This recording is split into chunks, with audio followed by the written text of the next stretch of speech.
Hello. मैं बोलूंगा सच तो तुम समझोगी झूठ, ऐसा ना?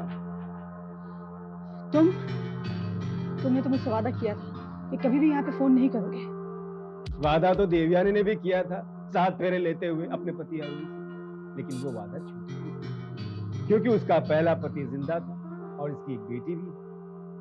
अरुण से धोखा करके उसने, इस बात को अपने सीने में दफन करने के कई बार पैसे ले चुके हो तुम। और हर बार ये भी बोला था कि अगली बार फोन नहीं करूंगा। लेकिन जरा सोचो, जिस बैंक में रुपया जमा किए बगैर भी कभी भी जब चाहो जितना चाहो पैसा निकाल सकते हो, 24 आवर्स एटीएम अकाउंट उस बैंक का खाता कोई बंद कर सकता है क्या? कितना रुपया चाहिए बता दो।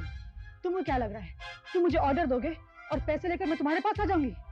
ये तुम्हारी भूल है रघु। बोल, बोलने की अपने को आदत ही नहीं। चल अब बोल, कब और कहाँ? मैंने कहा ना, तुम्हें फूटी कौड़ी भी नहीं दूंगी। फूटी कौड़ी भिखारी लेता है मैडम, अपुन तो नोट लेता है नोट। चल, कल शाम को तेरे बंगले के बाहर आ जाता हूँ, हाँ? किसी के हाथ से पैसा भेज देना। मैं जानता हूँ जानता हूँ तू लंगड़ी है, चल फिर नहीं सकती है। अब मैं बोलूंगा सच तो तू समझेगी झूठ, लेकिन मेरा इस बात को झूठ मत समझी, ठीक है? कल शाम को 5 बजे बाय।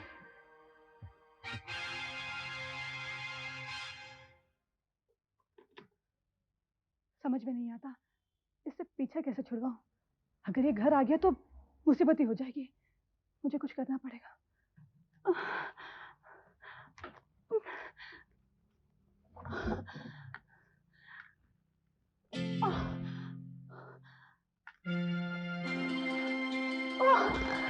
भगवान, भगवान।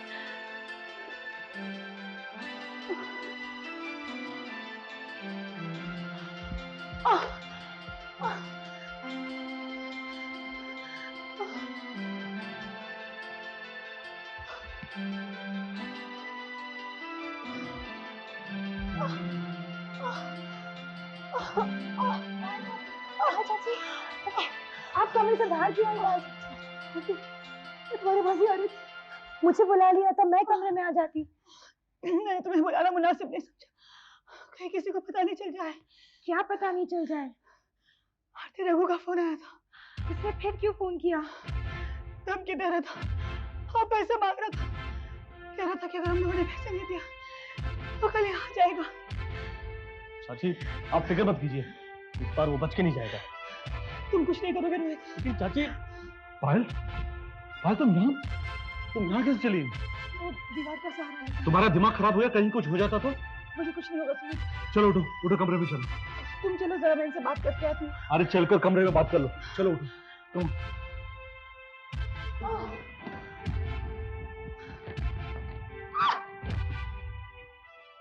हम लोगों ने टेंडर नहीं भरा और धर्मेशपुरी ने टेंडर भरा और उसका पास हुआ। जाने दो, मेरा एक नियम है, अगर काम किया जाए तो अच्छा किया जाए, वरना नहीं किया जाए। लेकिन सर, आपको पता है इस टेंडर को हासिल करने के बाद धर्मेशपुरी कितना खुश होगा और समझेगा कि उसने हमें मात दे दी। सोचने दो, छोटी खुशी छोटे लोगों के लिए होती है। मैं इस कंपनी को छोटा नहीं बनाना चाहता। लेकिन सर, आपको पता होना चाहिए कि धर्मेशपुरी की कंपनी को तबाह करने के लिए सुमित साहब ने कसम खाई है। खुद की कंपनी का नाम तबाह करके दूसरे की कंपनी को तबाह करना, इसे बिजनेस नहीं कहते। लेकिन सर, मैनेजर साहब, आप अपने काम पर ध्यान दीजिए, बिजनेस कैसे करना है वो आप मुझ पर छोड़ दीजिए। कौन हो तुम? या इस तरह से मेरे ऑफिस में कैसे घुस आए तुम? तुम्ही रघु ओळखत नाही काय? हाँ, ओळखत नाही म्हणजे मैं रघु पहचानते नहीं क्या तुम? मैं पाटिल, वो धर्मेशपुरी है ना, उनका मेन पिल्लर। यहां मेरे ऑफिस पे कैसे चले आए? निकलो यहां से, निकलो। इतना राग अच्छा नहीं रे बाबा, राग बोले तो गुस्सा बॉडी के लिए बहुत डेंजर ही है। और तुम्हारी एज में ऐसा करना, कभी भी कुछ भी हो सकता है। ब्लड प्रेशर हाई पण हो सकता है, दिल का दौरा पण पड़ सकता है ना साहेब। Shut up and get lost. Get lost म्हणजे गायब होना नहीं? गायब पैन होएगा मैं, पण जो बोलने के लिए आया वो तो बोल के जाऊं मैं। तुम के लोग अग्रवाल एंड सन्स का कॉन्ट्रैक्ट पुरी साहब के हाथ आ गया है। उसी का मुबारकबाद लेने के लिए मैं ही इधर आया। क्यों आया? क्योंकि तुम पुरी साहब का ऑफिस में जाके वहां पे मुबारकबाद देता, तुमको तकलीफ होता ना। एक टेंडर हासिल कर लेने से वो क्या समझता है कि उसकी जीत हो गई है? अगर ये टेंडर हमने भर दिया होता ना तो इस बार भी उसकी हार ही होती। नहीं साहब, पुरी साहब तो मेरे को बोला कि तुम उन लोग से डर के वो टेंडर नहीं भरा, क्योंकि अग्रवाल एंड सन्स पुरी साहब का बहुत अच्छा मित्र बोले तो दोस्त, बहुत अच्छा दोस्त। अगर आप लोग वो टेंडर भर भी लेता तो वो टेंडर आपको नहीं मिलता। और एक बात पुरी साहब ने बोलने को कि अब तुम लोगों का हारने का टाइम सुरू झाला आहे। सुरू झाला आहे म्हणजे स्टार्ट झाला। उसे कह देना, जो कुत्ते भौंकते हैं ना काटते नहीं है। भौंकने वाले कुत्ते राजेश साहब पलट के काट भी सकते हैं, ये बात ध्यान रखना। ओके? मी निघतो म्हणजे मैं जाता है। गेट लॉस बोले ना तुम, गेट लॉस होता है। नमस्कार। मक्कार, एक टेंडर हासिल करके उसे लगता है कि बहुत बड़ा काम कर लिया है। ये सारी बेवकूफी रोहित की है। अगर उसने ये टेंडर भर दिया होता तो आज ये हमारा मजाक तो नहीं उड़ा रहा होता।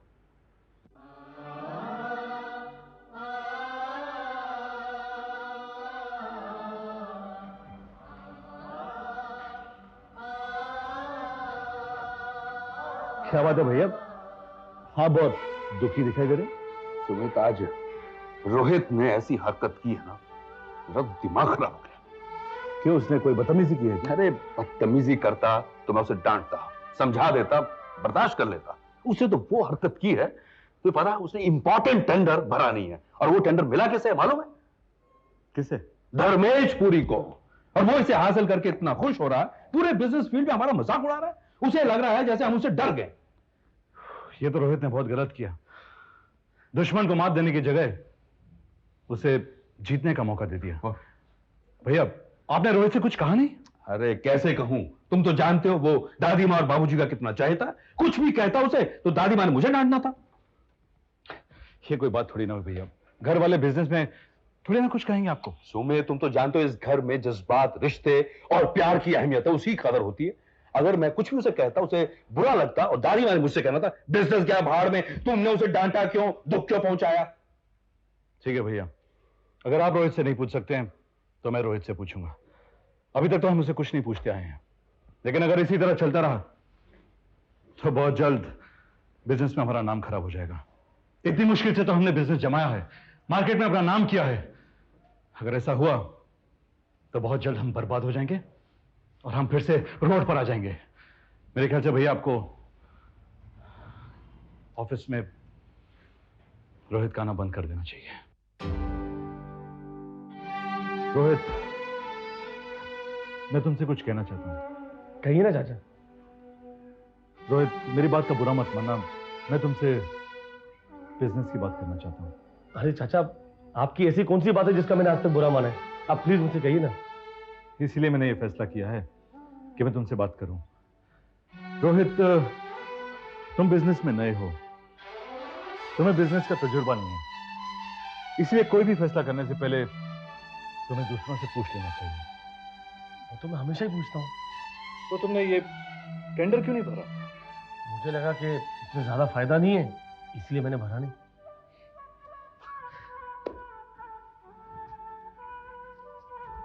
रोहित, कैसा फायदा नजर नहीं आया? कोई भी प्रोजेक्ट ऐसा नहीं है जिसमें फायदा नहीं होता। किसी में कम होता है, किसी में ज्यादा। चाचा, मेरे पिताजी ने मुझे सिखाया था कि थोड़े से फायदा के लिए क्वालिटी को कभी मारना नहीं चाहिए। फायदा और क्वालिटी इज्जत से बढ़कर नहीं होती है। तुमने ये टेंडर ना भर के बहुत गलत किया। तुम्हें पता है कि ये टेंडर धर्मेशपुरी को मिल गया और धर्मेशपुरी हमारा सबसे बड़ा दुश्मन है, और वो जाकर पूरी दुनिया को ये कहेगा कि उसने हमें मात दे दी। अगर ऐसी बात है चाचा, तो हम अगला प्रोजेक्ट हासिल करके सिम्बू पर तमाचा मारेंगे। रोहित, धर्मेशपुरी को मात देना इतना आसान नहीं है जितना तुम समझ रहे हो। बहुत सोचना समझना पड़ता है। बस इतना ही कहूंगा कि अगली बार जो भी फैसला करो उससे पहले तुम मुझसे पूछ लेना। ठीक है चाचा। चाचा, इस बार मुझसे गलती हो गई, आइंदा नहीं होगी। मैं आइंदा जो भी काम करूंगा आप लोग से पूछ कर ही करूंगा। I am really very sorry.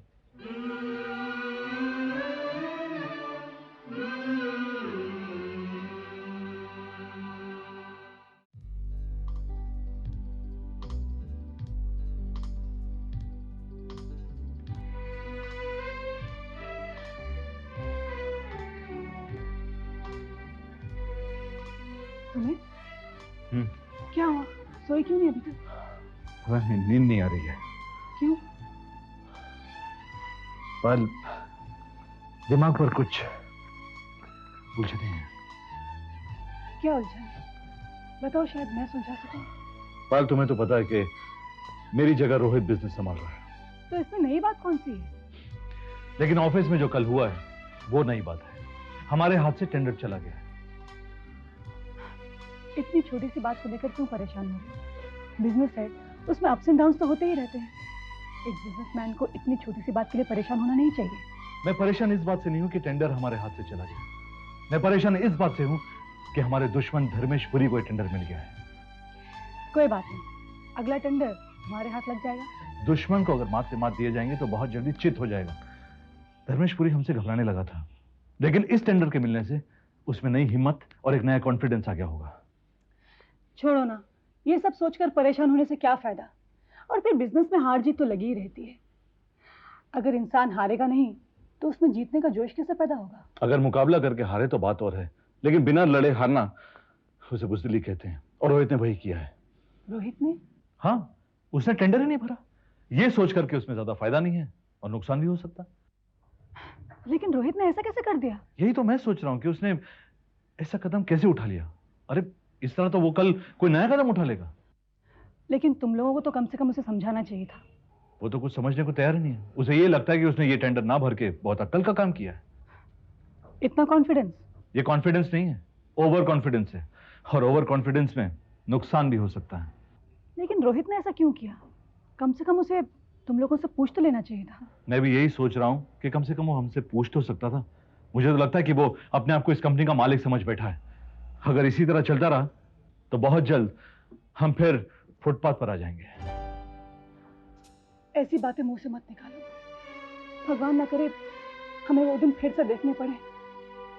बड़ी मुश्किल से तो हम लोग अभी संभले हैं। अगर ऐसी टेंडर छोड़ते रहे तो यही होगा। एक बात कहो, भले ही तुम ऑफिस नहीं जा रहे हो, लेकिन कम से कम फोन पर तो ऑफिस की खैर खबर ले सकते हो। अब तो यही करना पड़ेगा। मैं पहले ही कह रही थी, रोहित की उम्र बिजनेस संभालने की नहीं है, उस पर यह जिम्मेदारी मत दो। अब हो गई ना मुसीबत। माँ, बिजनेस में ऐसी छोटी मोटी बातें होती रहती हैं। अगर इन बातों की तरफ ध्यान दे तो आदमी बिजनेस ही न कर पाए। कमाल है, रोहित की वजह से धर्मेशपुरी ने हमसे टेंडर छीन लिया और तू कह रहा है छोटी मोटी बात है। बाबूजी, मैं रोहित की शिकायत नहीं कर रहा हूं, लेकिन मेरा कहने का मतलब यह है कि उसे कोई भी अगर डिसीजन लेना है उससे पहले हमसे पूछ तो ले। क्यों पूछे? क्या उसे बिजनेस की समझ नहीं है? और राजेश देखो, जब तक इंसान एक बार ठोकर नहीं खाता ना, वो संभल कर चलना नहीं सीखता। मैं अब भी कहती हूँ, रोहित के कंधों से ये बिजनेस का बोझ उठा लो। माँ, ये तुम क्या कह रही हो? उसकी हिम्मत बढ़ाने के बजाय उसकी हिम्मत को तोड़ रही हो। तुम लोगों को रोहित पर भरोसा हो ना हो, मुझे उस पर पूरा भरोसा है। दादी माँ, बाबूजी को कौन समझाए? बाबूजी समझ रहे हैं कि रोहित एक दिन सुमित की जगह ले लेगा। ये इतना आसान नहीं है। सुमित ने शुरू में ही धर्मेशपुरी को मात देकर बिजनेस को एक नया मोड़ दे दिया, और रोहित ने उस सब किए करावे पानी फेर दिया। अब विशु को रोहित पर इतना भरोसा है तो कौन क्या कर सकता है। देखा जाएगा जो होगा।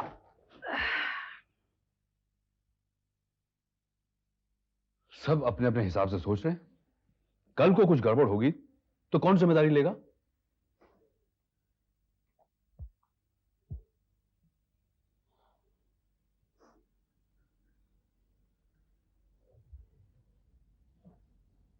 अरे माँ, तुम अचानक? कैसी हो बेटी? तुम्हें देखे बहुत दिन हो गए थे, सोचा चल के मिलाऊं। अब कैसी हो? जैसे भी हूँ तुम्हारे सामने हूँ माँ। ऐसा क्यों कह रही हो? मैं सच कह रही हूँ माँ, मैं बहुत खुश हूँ। याद है मेरी वजह से सबको कितनी शिकायत रहती थी। अब मेरे लिए किसी को कोई परेशानी होने की जरूरत नहीं। तू गलत समझ रही है पायल। तेरी वजह से भला किसी को क्या परेशानी हो सकती है, क्या शिकायत हो सकती है? तू तो जहां भी जाती है वहां खुशियां बिखेर देती है, खुशगवार माहौल हो जाता है। पता है तेरे को, कितने दिन से तू घर नहीं आई, कितना सोना सोना लगता है वहां। अब बता, कब आ रही है खुशियां बिखेरने? बहुत जल्द। लेकिन माँ, अपने पैरों पर नहीं आऊंगी, व्हीलचेयर पर या फिर बैसाखियों के सहारे। चुप रह तू। पता है, इंसान की बीमारी का आधा इलाज उसकी हिम्मत होती है। तू हिम्मत रख, बहुत जल्दी ठीक हो जाएगी। उसकी वजह से तो अभी तक सांसें चल रही माँ, वरना कब की मर चुकी होती। मरे तेरे दुश्मन, तुझे तो अभी बहुत जीना है, बहुत खुशियां देखनी है। मुझे जितनी खुशियां देखनी थी मैं देख चुकी, अब तो सिर्फ जिंदगी काटनी है माँ। एक बात बताओ माँ, मैंने ऐसा कौन सा गुनाह किया था जिसकी वजह से मुझे इतनी बड़ी सजा मिली? तूने कोई पाप नहीं किया बेटी, मैंने ही कोई पाप किए होंगे। लोगों का दिल दुखाना, उनकी खुशियां छीनना, मेरे ही पापों की सजा तुझे मिली है। ऐसा मत कहो माँ। यही सच है पायल, यही सच है। पर ना भगवान तुझ जैसी मासूम लड़की को ये दिन क्यों दिखाता? मेरी तो भगवान से यही दुआ है, तेरे सारे दुख मुझे मिल जाए। माँ प्लीज। मैंने सुना है माँ की दुआ में बहुत शक्ति होती है, बहुत असर होता है। मैं तुझे दुआ देती हूँ, तू बहुत जल्द ठीक हो जाए। अब देखना ये है कि माँ की दुआ में कितनी शक्ति है।